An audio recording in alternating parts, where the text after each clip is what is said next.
समोर आरटीओ दिसताच आरटीओची तपासणी टाळण्यासाठी एका डंपर ट्रकनं ईस्टर्न पेरिफेरल एक्सप्रेसवेवर वेगानं प्रवास करताना डंपरनं आपली हायड्रोलिक ट्रॉलीवर उचलली आणि त्यातील रस्ते बांधकामासाठी वापरले जाणारे खडे रस्त्यावरच खाली टाकले।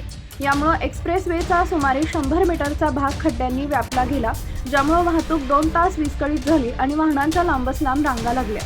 प्रत्यक्षदर्शींच्या म्हणण्यानुसार पहाटे 5 पासून हा डंपर चक्रसेनपूर गावाजवळून जात होता। आरटीओचे पथक त्यांचा पाठलाग करत होते। ओव्हरलोडिंग किंवा कर न भरल्यामुळे होणारा दंड टाळण्यासाठी चालकानं चुकीच्या दिशेनं गाडी चालवली असावी असा संशय आहे। आपल्या मागोमाग येणाऱ्या वाहनांना रोखण्यासाठी त्यानं रस्त्यावर खडे टाकण्यास सुरुवात केली।